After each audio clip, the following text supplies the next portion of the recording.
नेहा, हम लोग जो भी बात कर रहे थे तुमसे मतलब, कोई तुमसे बात नहीं कर रहा है यहाँ पर। अपने काम से काम रखो और सुनो, एक दिन ऐसा आएगा कि तुम्हारे साथ ऐसा होगा कि तुम्हारी ये ऊंची दीवारें भी तुम्हें बचा नहीं पाएंगी, याद रखना। नेहा अहंकार भरी मुस्कान के साथ बाल झटकते हुए कहती है। हाँ हाँ, ऐसा तो होगा, पर सिर्फ तुम्हारे सपनों में, क्योंकि जितना पैसा हमारे पास है ना, उतना तुम लोग सोच भी नहीं सकते। वो कुर्सी खींचकर बड़े ठाठ से उठी और अपनी साड़ी का पल्लू झटकते हुए अंदर चली जाती है। ज्योति शिल्पा की तरफ देखकर मुस्कुराती है। शिल्पा भी हल्का सा हंस देती है। असली अमीरी घमंड से नहीं, दिल से होती है। वहीं नेहा के घर में रोशनी ऐसे जगमगा रही थी जैसे कोई त्योहार हो, पर यह सब कुछ मुकुल ने प्लान किया होता है। उसकी प्यारी बीवी के लिए एक खास सरप्राइज प्लान करता है। नेहा जैसे ही ड्राइंग रूम में आती है, मुकुल ने पीछे से उसका हाथ पकड़ लेता है और मुस्कुराते हुए बोलता है, हाँ, आंखें बंद करो। नेहा हंसते हुए आंखें बंद कर लेती है। मुकुल एक खूबसूरत लाल डिब्बा उसके हाथों में रखता है। अब खोलो आंखें। नेहा उत्सुकता से बॉक्स खोलती है और जैसे ही अंदर देखती है, उसकी सांसें थम जाती हैं। उसमें डायमंड का चमकता हुआ नेकलेस होता है। नेहा की आंखें बड़ी हो जाती हैं। अरे डायमंड नेकलेस, इसकी क्या जरूरत थी? इतना महंगा लाने की क्या जरूरत थी मुकुल? मुकुल प्यार से उसका चेहरा अपने हाथों से पकड़ लेता है। अरे मेरी बीवी इस पूरे मोहल्ले में नहीं, इस पूरी दुनिया में सबसे अच्छी दिखनी चाहिए, और ये दुनिया की हर महंगी चीजों पर सिर्फ तुम्हारा हक है, क्योंकि तुम इसकी काबिल हो। नेहा नेहा भावुक होकर मुकुल को प्यार से देखती है और उसकी आंखों में खुशी की चमक होती है। थैंक यू मुकुल, तुम मेरे लिए दुनिया की सबसे बड़ी दौलत हो। दूसरी ओर शिल्पा का छोटा सा घर ठंड से जमा होता है। खिड़कियों से तेज हवा अंदर आ रही होती है और घर में सिर्फ एक ही रजाई होती है, वो भी पतली पुरानी और जगह जगह से रुई निकली होती है। 2 पुराने कंबल होते हैं, लेकिन उनकी गर्मी सालों पहले ही खत्म हो चुकी होती है। मम्मी, बहुत ठंड लग रही है। शिल्पा अपने बेटे को सीने से कसकर लगा लेती है। मैं हूं ना बेटा, कुछ नहीं होगा, बस थोड़ी देर सो जाओ। राघव भी उनके पास सिकुड़ कर बैठा होता है। उसके होंठ नीले पड़ रहे होते हैं, लेकिन वो मुस्कुरा रहा होता है ताकि चिंटू का ध्यान थोड़ा ठंड से भटक जाए।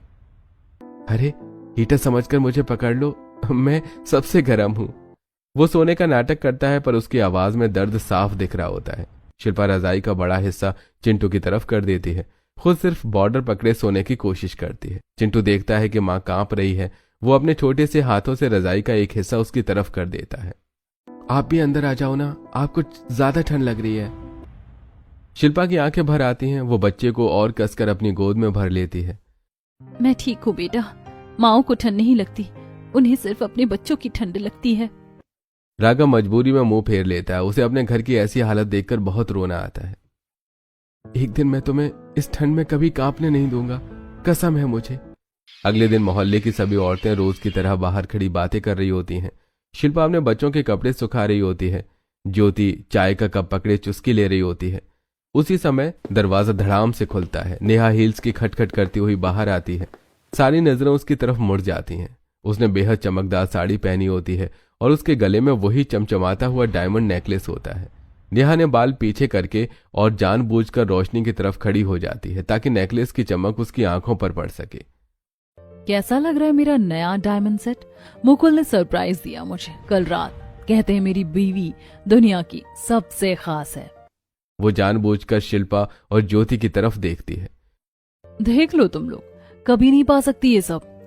ज्योति मुंह बनाकर नजरें फेर लेती है और शिल्पा चुपचाप काम करती है, पर मोहल्ले की बाकी औरतें थोड़ी आंखें चमकाते हुए बोलती हैं, वाह नेहा, बहुत स्टाइलिश है और तुम बहुत अमीर वाली लग रही हो।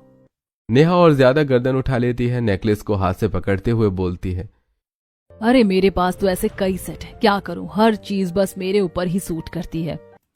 ज्योति हल्की सी मुस्कुराती है और पास खड़ी शिल्पा से धीमे से बोलती है, अच्छा है, थोड़ा और चमक जाने दो, दुनिया की धूल भी हीरे पर जल्दी जम जाती है। शिल्पा हल्की सी हंसी दिखाकर वहां से चली जाती है। अगले दिन रात को मोहल्ले में एक घर सबसे ज्यादा जगमगा रहा होता है। वो है नेहा का घर। गुब्बारे, लाइट्स, केक, सब कुछ महंगा और शाही अंदाज में सजा होता है। म्यूजिक चल रहा होता है और वेटर ट्रे में ड्रिंक्स लिए खड़े होते हैं। नेहा लाल भारी गाउन में किसी रानी की तरह तैयार हुई होती है। उसके चेहरे पर अहंकार साफ दिख रहा था। धीरे धीरे मोहल्ले की सभी औरतें अपने बच्चों के साथ पार्टी में आती हैं। ज्योति और शिल्पा भी आई होती है, सादे कपड़ों में पर सम्मान के साथ। नेहा सबको घूर कर देख रही होती है और हंसते हुए बोलती है, अरे वाह, आज तो मेरे बेटे के बर्थडे पर गरीब और मिडिल क्लास का भी फैशन शो लग रहा है।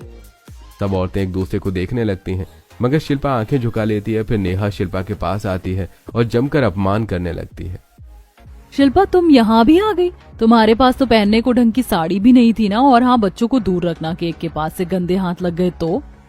बाकी औरतें सदमे में रह जाती हैं और सब हिचकिचा जाते हैं। फिर नेहा ऊंची आवाज में सबके सामने कहती है, आप सब लोगों ने शायद ही कभी इतनी ग्रैंड पार्टी देखी होगी ना। अगर इंसान पर पैसा हो तो ऐसे खर्च होता है। मोहल्ले की औरतों को यह सब बर्दाश्त नहीं होता है। वो धीमे धीमे आपस में बातें करने लगती हैं। जब इतनी बेइज्जती करनी थी तो बुलाया ही क्यों हमें? किसी ने इससे दावत थोड़ी मांगी थी। इसका घमंड एक दिन ऐसा टूटेगा कि ये देखती रह जाएगी, और जिस दिन वो दिन आएगा ना, उस दिन सबसे ज्यादा ठंडक मेरे कलेजे को पड़ेगी। हम यहाँ बच्चे की खुशी में आए थे, इसका घमंड देखने नहीं आए थे। हम सबको छोड़, देख शिल्पा को कितना बुरा भला कहा इसने। अगर बुलाना नहीं था तो न्योता क्यों दिया? शिल्पा अब भी चुप रहती है और उसकी आंखें नम होती हैं। अपने बच्चे पर तो ध्यान नहीं है और अपना शो ऑफ करने पर लगी है। अगले दिन ज्यादातर घरों की छतों पर पुराने कंबल और फटे कपड़े सूख रहे होते हैं। रजाइयाँ ले लो, मोटी मोटी रजाइयाँ, बिल्कुल नई, सर्दी बिल्कुल नहीं लगेगी, रजाइयाँ ले लो। शिल्पा अपने घर के बाहर टूटी सी चारपाई पर बैठी होती है। कंधों पर पुराना फटा शॉल होता है। वो ठेले पर रखी नई मुलायम रजाइयों को आंखें चमकाते हुए देखती है और बाकी औरत भीड़ लगाकर खरीदने लगती हैं। काश मेरे बच्चों के पास भी ऐसी रजाइयाँ होती तो उसे जरा भी ठंड नहीं लगती। चिंटू अंदर ठंड में दुबका बैठा होता है। शिल्पा उसकी तरफ देखती है और आंसू भरी आंखें पोंछ लेती है। तभी वहां नेहा और ज्योति आ जाती हैं। नेहा पूरी शान से महंगी कोट और चमकदार जूतों में खड़ी होती है। ओहो, बेचारी गरीब औरतें, अगर चाहूं तो बस 1 सेकंड में सारी रजाइयां खरीद लूं। नेहा घमंडी हंसी के साथ कहती है। ज्योति के चेहरे पर नफरत छुपाते हुए सुनती रहती है और ज्योति बर्दाश्त नहीं कर पाती है। हाँ हाँ, तुम ही ऐसा कर सकती हो नेहा, क्योंकि तुमसे ज्यादा बदतमीज और घमंडी औरत इस मोहल्ले में कोई और है ही नहीं। तुम्हें इंसानियत नाम की चीज की कीमत ही नहीं है।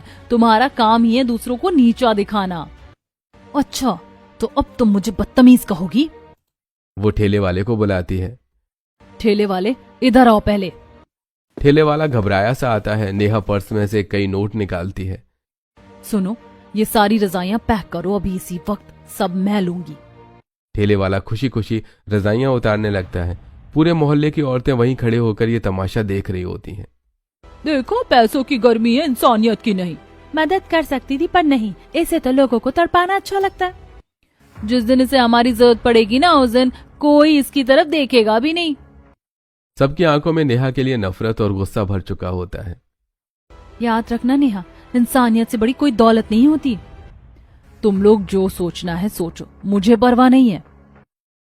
सारी औरतें उसे बदतमीज और घमंडी औरत की तरह देखती रहती हैं। अगले दिन शिल्पा और ज्योति ऑटो में बैठ के बाजार जा रही होती हैं। दोनों ने अपने पतले शॉल ओढ़े कसकर लपेट रखे होते हैं। अरे बहन जी, जल्दी पहुंचा दूंगा, बस ट्रैफिक थोड़ा ज्यादा है। तभी पीछे से एक चमचमाती बड़ी गाड़ी का हॉर्न बजता है। चमकती सफेद गाड़ी ऑटो के बिल्कुल बगल में रुकती है। गाड़ी का शीशा नीचे होता है। नेहा स्टाइलिश चश्मे में, महंगी जैकेट और चमकदार लिपस्टिक लगाई बैठी हुई होती है। ओहो, ऑटो में सफर कर रही हो इतनी ठंड में? बुरा मत माना, लेकिन तुम लोगों की लाइफ भी ना दया आती है। नेहा, अमीरी का मतलब ये नहीं कि दूसरों को नीचा दिखाओ। तुम्हारा दिल बड़ा होता तो मजा आता अमीर होने में। दिल तो गरीबों की चीज है ज्योति। मेरे पास तो पैसा है और स्टाइल भी। सही कहा, दिल तो गरीबों के पास ही होता है, क्योंकि अमीर तो सिर्फ पैसों से ही अमीरी नाप लेते हैं। नेहा की हंसी रुक जाती है। अगर इतनी ही अकड़ है ना, तो पहले गाड़ी खरीद लो, फिर मुझसे बराबरी करना। ज्योति, रहने दो, फालतू में किसी से क्या बहस करनी है। हम भले ऑटो में ही चलते हो, पर कम से कम किसी को कुचलते तो नहीं चलते। ऑटो आगे बढ़ जाता है, गाड़ी पीछे रह जाती है। नेहा शीशे चढ़ाते हुए ज्योति और शिल्पा की बातों को मन में चुभती हुई महसूस करती है। ऑटो में शिल्पा कहती है, कभी कभी ना ज्योति, गरीबी केवल जेब में होती है, किसी के संस्कार में नहीं। अगले दिन रात में बैल बजती है और नेहा गेट खोलती है। डगमगाते कदमों से मुकुल घर में घुसता है। चेहरा लाल, आंखें नम और हाथ कांप रहे होते हैं। मुकुल, आपने इतनी पी क्यों रखी है? क्या हो गया? किस बात की टेंशन है? सब खत्म हो गया नेहा, सब। हमारा पैसा, हमारा कारोबार, सब चला गया। क्या खत्म हो गया? हाँ, आपको कुछ समझ नहीं आ रहा। आप सो जाइए, कल बात करते हैं। मुकुल वहीं फर्श पर गिरकर बेहोश हो जाता है। नेहा पूरी रात चिंता में जागती रहती है। अगली सुबह मुकुल के बाल बिखरे, चेहरा पीला, आंखें सूजी होती हैं। नेहा उसके पास बैठी होती है। कल आप क्या कह रहे थे, साफ साफ बताइए, क्या खत्म हुआ? हमारा घर नीलाम हो गया है नेहा। हमारा बिजनेस डूब चुका है। हमारी साड़ी की दुकान भी बिक गई है और बाहर लोग हमारे पुतले जला रहे हैं। क्या? ये कैसे हो सकता है? आपने मुझसे सब क्यों छुपाया? मैं क्रिकेट पर बैट लगाता था। शुरू में बहुत जीतता था, पर फिर एक बड़ा फ्रॉड सब ले गया, सब। हे भगवान, अब हम क्या करेंगे? अचानक बाहर से जोर की आवाज आती है। धड़ाम से गेट खोलकर पुलिस घर में घुस आती है। ए, बाहर निकलो, अब यह घर तुम्हारा नहीं है। डंडे बरसते हैं। नेहा और मुकुल को पुलिस घर से बाहर सड़क पर धकेल देती है। उनके साथ मासूम बच्चा भी होता है। ठंड से कांप रहा होता है और वो सबके घर एक रात की मोहलत मांगते हैं। कृपया एक रात की छत दे दीजिए, बच्चा बीमार हो जाएगा, दया करो हम पर। हर कोई ठुकरा देता है और सारी औरतें नेहा पर अपनी कड़वाहट निकालती हैं। दूर खड़ी ज्योति सब देख रही होती है। सुकून मिला, जो गरीबों के पेट पर लात मारते हैं, एक दिन उन्हीं के घुटनों पर वो आ जाते हैं। फिर नेहा ज्योति के दरवाजे पर आती है। ज्योति, मेरे बच्चे का ख्याल रख लो, बस एक रात के लिए घर में पनाह दे दो। अरे अब गाड़ी कहाँ गई तुम्हारी? अब क्यों याद आए हम गरीब? वो दरवाजा जोर से बंद कर देती है। नेहा फूट फूट कर रोने लगती है। धीरे से नेहा के कंधे पर कोई हाथ रखता है। चलो मेरे घर चलो। मैंने तो तुम्हारे साथ बहुत बुरा किया, पर तुम मेरी क्यों मदद कर रही हो? क्योंकि इंसानियत अमीरी गरीबी नहीं देखती। वो नेहा, मुकुल और बच्चे को अपनी एक पुरानी रजाई में ढककर अंदर ले जाती है। नेहा की आंखों में पछतावे के आंसू बहने लगते हैं। राघव अपने गरीब घर के बाहर ऑटो लाकर खड़ा कर देता है। राघव थका हुआ लेकिन मुस्कुराते हुए ऑटो से उतरता है। उसके हाथ में एक पेपर का बड़ा सा कोन होता है जिसमें मूंगफली भरी होती है। बच्चों देखो क्या लाया हूं, मूंगफली। चिंटू, टिंकू, भागकर आओ जल्दी से। दोनों बच्चे हंसते हुए दौड़ कर आते हैं। राघव हाथ से मूंगफली लेकर अंदर भाग जाते हैं। मुकुल एक कोने में चुपचाप बैठा होता है। राघव उसके पास आता है और उसके कंधे पर हाथ रख देता है। भाई, पूरे दिन से बैठे बैठे हाथ पैर सुन्न हो रहे होंगे। हाँ, अगर कोई काम हो तो मुझे बताना, मैं भी तुम्हारी मदद करूंगा। मुकुल इतना कहकर आंखें झुका लेता है। तू इतना कह रहा है और इतना कर रहा है, मैं कैसे एहसान चुकाऊंगा? एहसान? भाई, हम तो पड़ोसी, और पड़ोसी तो सुख दुख में ही काम आते हैं। समय खराब है पर गुजर जाएगा। बस एक बात याद रखो, एक चीज बार बार सोचने से समस्या हल नहीं होगी, बल्कि टेंशन बढ़ती रहेगी। मुकुल की आंखें भर आती हैं। वो चुपचाप सिर हिला देता है। नेहा और शिल्पा दोनों साथ खाना बना रही होती हैं। शिल्पा आटे की लोई बेल रही होती है और नेहा सब्जी में मसाले डाल रही होती है। शिल्पा, मैंने तुम्हारे साथ बहुत गलत किया था। पुरानी बातों से पेट नहीं भरता नेहा। चलो रोटियां जल्दी बनाती हूँ, बच्चों को भूख लगी होगी।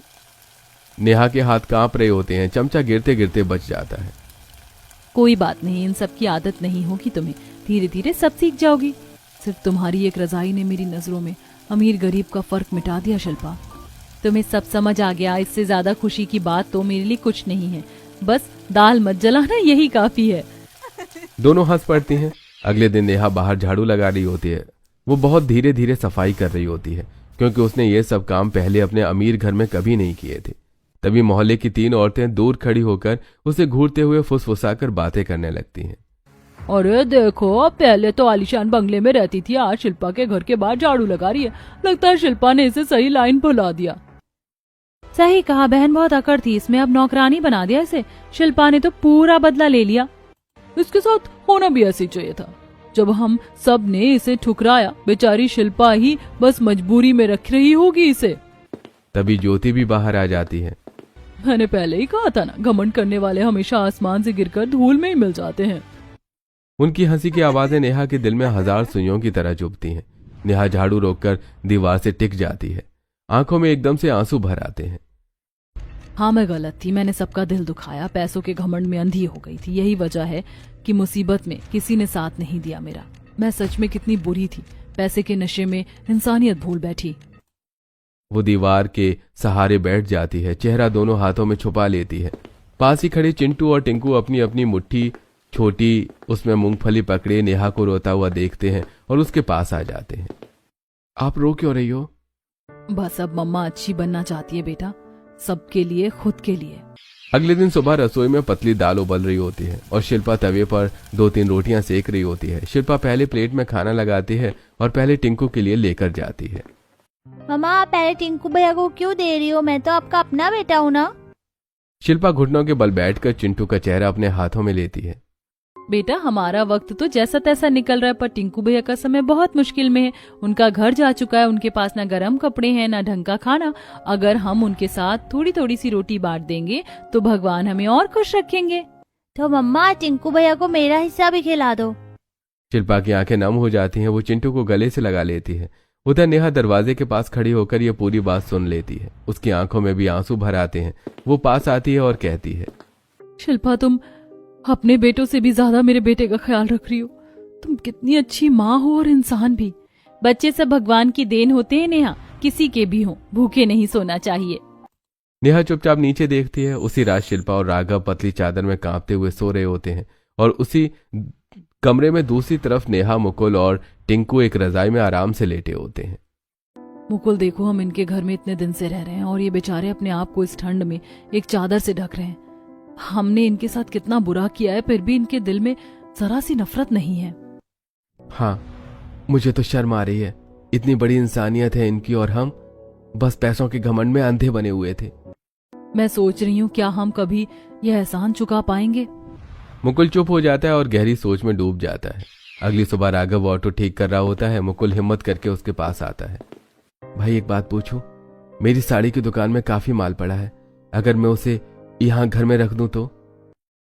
घर में क्यों रखोगे? ऐसा करते हैं, बाहर टेंट लगा लेते हैं और हम दोनों खुद बेचेंगे सारी साड़ियां। सच में? भाई तुम तो कमाल के हो। सभी मिलकर टेंट लगाते हैं, साड़ियों की लाइन बनाते हैं। शिल्पा और नेहा साड़ियां साफ करके और सुंदर मोड़ कर सजाती हैं। ग्राहक आने लगते हैं। अरे साड़ी सस्ती और बढ़िया है, एक मेरे लिए भी पैक कर दो। 3-4 दिन में पूरी की पूरी साड़ियां बिक जाती हैं। मुकुल की आंखों में महीनों बाद आशा की चमक लौट आती है। भाई अगर तुम ना होते तो मैं टूट गया होता। अरे मुकुल भाई, दोस्ती में शर्म नहीं, साथ होता है। अगले दिन दोपहर में शिल्पा आंगन में कपड़े सुखा रही होती है। अंदर कमरे में नेहा और मुकुल बैठकर धीरे धीरे बात कर रहे होते हैं। मुकुल हमारे पास जो साड़ियां थी वो सब तो बिक गई, और जो पैसे थे ना तुमने राघव को दे दिए। लेकिन ऐसे हाथ पर हाथ धरे कब तक बैठे रहेंगे? हम दोनों भी तो कुछ काम करें, वरना कब तक इन दोनों पर बोझ बने रहेंगे। हाँ नेहा, मैं भी यही सोच रहा हूँ। अगर नया कारोबार शुरू करना है तो कम से कम 20,000 रुपए चाहिए होंगे, ताकि तभी जाकर दुकान का सेटअप खड़ा हो पाएगा। तभी शिल्पा उन दोनों के लिए दूध लेकर अंदर आती है। जैसे ही दरवाजे पर पहुंचती है, नेहा और मुकुल की बातें कानों में पड़ जाती हैं। मेरे कुछ पुराने कांटेक्ट हैं, उनसे बात कर लूंगा, पर पहले पैसे जुटाने होंगे। शिल्पा के कदम रुक जाते हैं। उसकी आंखों में चिंता आ जाती है। वो चुपचाप वापस लौट जाती है। शाम को रसोई में शिल्पा पानी भरते हुए राघव से कहती है, सुनो, आज मैंने नेहा और मुकुल की बात सुन ली। उन्हें नया काम शुरू करने के लिए 20,000 रुपए की जरूरत है। क्या हम उनकी मदद कर सकते हैं? राघव सोच में पड़ जाता है और आंखें बंद कर लेता है। 20,000? ये तो वही पैसे हैं जो मैंने चिंटू की पढ़ाई के लिए सेव करके रखे थे। लेकिन इन लोगों का वक्त ही इतना खराब है कि मदद तो करनी पड़ेगी। भगवान करे ऐसा समय किसी पर ना आए। पैसे रहे न रहे, इंसानियत रहनी चाहिए। हम करेंगे उनकी मदद। शिल्पा मुस्कुराती है। अगले दिन टेबल पर एक लिफाफा रखा होता है। उसमें पूरे 20,000 रुपए होते हैं। नेहा और मुकुल अंदर आते हैं और चौंक जाते हैं। भाई ये पैसे रख लो, नई शुरुआत करो, तुम्हारी मेहनत जरूर रंग लाएगी। नहीं भाई, मैं तुमसे और पैसे नहीं ले सकता। हमने पहले ही इतना बोझ डाल दिया है। अरे अगर तुम्हारा काम चलेगा तो हमारा घर भी चमकेगा, और बाद में अपनी दुकान में मुझे नौकरी भी दे देना। भैया आपका जितना धन्यवाद करो उतना कम है। इतना साथ तो हमारे अपने भी नहीं देते। अगले दिन से 20,000 रुपए से मुकुल और राघव मिलकर एक छोटा सा नया साड़ी शोरूम खोलते हैं। राघव जी जान से काम करता है। मुकुल के कांटेक्ट फिर एक्टिव हो जाते हैं। थोड़ी दिनों में दुकान चल पड़ती है। भाई अब तो दुकान चल पड़ी है तो अब तुम्हें इंसाफ दिलाना होगा। उसे हम ऐसे नहीं छोड़ सकते हैं। नहीं नहीं भाई, नहीं, बहुत पैसे लग गए हैं। अब और कुछ नहीं करना है, और वैसे भी तुम पर बहुत बोझ बन गए हैं हम। राघव दिन रात सबूत ढूंढने लगता है। एक दिन वो मुकुल का फोन चेक करता है और उसे एक वीडियो मिलता है जिसमें साफ दिखता है कि मुकुल को दारू पिलाकर उसके साइन करवाए गए थे, इसलिए घर की नीलामी हुई थी। राघव और शिल्पा हर सबूत इकट्ठा करते हैं। पुलिस में शिकायत करते हैं और फ्रॉड करने वाले जेल में बंद हो जाते हैं। मुकुल और नेहा को उनका घर वापस मिल जाता है। समय बदलता है, वही 20,000 रुपए आज बन जाते हैं 2 लाख की कमाई। दुकान इतनी चलती है कि मुकुल राघव की मेहनत और प्यार को देखकर एक बड़ा फैसला करता है। वो पूरा नया शोरूम राघव के नाम कर देता है। ये तुम क्या कर रहे हो भाई? भाई ये दुकान मेरी नहीं है, मेरे भाई की है, क्योंकि तुम्हारे बिना न दुकान होती न हमारी जिंदगी। लेकिन मैंने तो बस तुम्हारी थोड़ी सी मदद की है। आगे कुछ मत बोलो भाई, तुम दिल से बहुत बड़े आदमी हो। मैं तुम्हारा एक मैनेजर बनकर भी जिंदगी भर खुश रहूंगा। दोनों भाई गले लगकर रो पड़ते हैं। 2 परिवारों का प्यार आज एक हो जाता है। दूसरी ओर नेहा शिल्पा को लेकर अपने आलीशान घर में आती है। शिल्पा, अब तुम इस गरीब घर में नहीं रहोगी। आज से ये घर तुम्हारा है और तुम हमारे साथ ही रहोगी। नहीं नेहा, ऐसा मत करो। हम तो पड़ोसी हैं और वैसे ही रहेंगे। बस हमारा रिश्ता थोड़ा मजबूत हो गया है। अब हम पड़ोसी नहीं, हम बहनें हैं और बहनें दिल में रहती हैं। घर बड़ा हो या छोटा, प्यार से बड़ा कुछ नहीं होता है। अगले दिन रात को पूरा परिवार एक साथ बैठकर खाना खा रहा होता है। बच्चे खेल रहे होते हैं। नेहा की आंखों में आंसू आ जाते हैं। वो खाते खाते सभी को देखती है। आज मुझे एहसास हुआ है कि अमीर गरीब का फर्क सिर्फ दिमाग में होता है। जो दिल से बड़ा हो उसके कदमों में पूरी दुनिया होती है। अगर उस दिन शिल्पा ने मुझे अपने घर में ना रखा होता तो आज मुझे एक बहन नहीं मिलती। आपने हमारा घमंड तोड़कर हमें इंसान बना दिया। हमने बहुत दूसरों को छोटा समझा, लेकिन एक रजाई ने मिटा दिया हमारी अमीरी गरीबी का फर्क।